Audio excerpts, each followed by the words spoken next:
rivers flow and sustain millions of people and communities, and beautiful mountains can be seen from afar, a fight to protect these incredible sources of life and joy from the dangers of powerful institutions and illegal miners arises. At the head of this fight is Afro-Colombian environmental and human rights activist and current Vice President of Colombia, Francia Marquez. A prime example of ecofeminism, that is, connecting the basic ideas of feminism and equality while also caring for the environment, Francia's story is one that demonstrates how community and culture directly affect how people see the environment, and how personal experiences can really shape a person's point of view on social issues. Being directly involved in politics and laws made for the environment, while also putting her life at risk, she has gone against typical social norms for women who are not seen as often taking part in these institutions, creating a difference not only for the environment but for society. But how did Francia become the environmental and societal icon she is today? Within the northern regions of South America and situated near the western part of Colombia, Francia Marquez was born in La Toma, a town deeply rooted in Afro-Colombian culture. Here, land is not just property, it's identity, culture, and survival.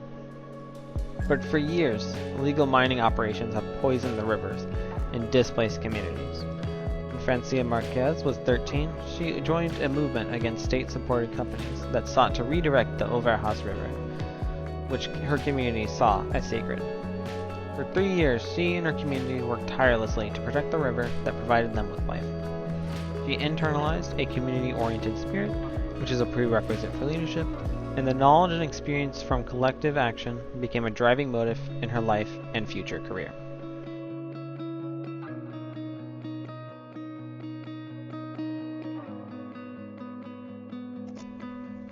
Environmental racism has disproportionately affected Afro-Colombian and indigenous communities, where corporations and illegal mining operations devastate land and water systems, leaving nothing but contamination and destruction. Chemicals used in mining cause fish caught in contaminated rivers to rot in as little as 30 minutes, and contaminate the only source of drinking water for many people that live along the river. The miners removed trees, dug large pits, disrupted the flow of the river, and killed fish. Around 250,000 people live in the region. These people are descendants of enslaved people who were forced to work in mines and plantations. Corporations target marginalized communities, polluting their lands and waterways because they believe these people lack the political power to resist. Francia's fight, nevertheless, goes far beyond environmentalism. It is also a fight for the recognition of Afro-Colombian and indigenous rights. Growing up in El Cauca, one of the most rebellious states in Colombia, her community taught her far beyond her biocentric view of the environment. She also learned to care for her people and have pride in their history. The indigenous and Afro-Colombian communities in her country have had a constant battle against racism and classism. Francia, however, has gone against the social constructs and norms of how her people are viewed and treated, fighting for their rights. Being a leader and using the teachings her community gave her from an early age, she has given a voice to those who weren't being listened to. Additionally, by uniting her perspective not only as an environmental activist, lawyer, and politician, but also as a woman and Afro-Colombian, she has made her fight one to be heard by many. This can be seen when in 2014, her activism led to a historic march where she led 80 women over 350 kilometers to Bogota, demanding an end to illegal mining. Also, becoming the first Afro-Colombian woman to be vice president in her country, she has gone against the typical standards society has set for her community, and by reaching a high position of power, she has given her people a voice that cannot be silenced. Marquez faced many challenges on her path to becoming the vice president beyond environmental issues. Structural racism and gender-based oppression are deeply ingrained in Colombian society. Francia, as a black woman, confronts both head-on, empowering other women in the process. She grew up in a community where poverty was common, and a country where Afro-Colombians are frequently marginalized. Marquez has shown perseverance to overcome these barriers.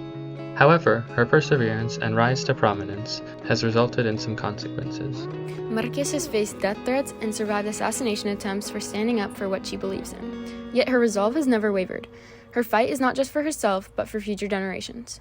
Marquez survived an assassination attempt back in 2019 on May 4th when she and other activists were openly fired upon during a meeting of the ACONC, the Community Councils Association of North Cauca. Then she had another attempt on her life in 2023 after she had become the vice president of Colombia when a bomb of nearly 7 kilos was found on the road to her home in Yolombo, Suarez, El Cauca. Both attempts were done to silence her due to her action as an environmental activist before the 2019 attempt when she fought illegal mining in the region. The attempt in 2023 came after her election into office as the first female Afro-Colombian vice president to the first left-wing government Colombia has ever had. These are likely the reasons that she was targeted, as there are many groups within Colombia who did not like the change in government. However, previous to her role in government, Marquez made many beneficial changes as an activist, which she was praised for with awards. Ever since she amassed 80 women from La Toma to march to Bogota, over 350 miles away, to protest in front of the Colombian Congress for 22 days, Francia's activism has gained international recognition, even earning her the prestigious Goldman Environmental Prize in 2018 and the National Human Rights Award in Colombia in 2015. Yet her message remains clear. This is a collective struggle that cannot be won alone. Even now, as Vice President of Colombia, she upholds her ideals by fighting for the rights of marginalized communities and protecting the environment through activism and political work. Francia Marquez once said, "We are the defenders of life." This quote represents Marquez's biocentric beliefs, as she believes in the preservation of the whole biosphere, not just humans or just the environment. It helps to enunciate her message of saving the environment as well as those in your communities and not taking human life for granted. Throughout her life, she has fought to save the Las Ovejas River, fought for the rights of Afro-Colombians, and fought against illegal mining, all while dealing with racism, sexism, and poverty. Her activism has won her countless awards, and she continues to achieve things within her professional career as she continues fighting for what she believes in. She is relentless in her pursuit of change and now uses her roles within the government to keep fighting and pursuing justice for all. She is someone who the younger generations can look up to, as she demonstrates that where you come from does not have to limit you, but it can help you to make change and fight for what is right. Francia Marquez is not just a symbol of resistance, she is a reminder that real change begins with those who refuse to give up, even when the odds are stacked against them.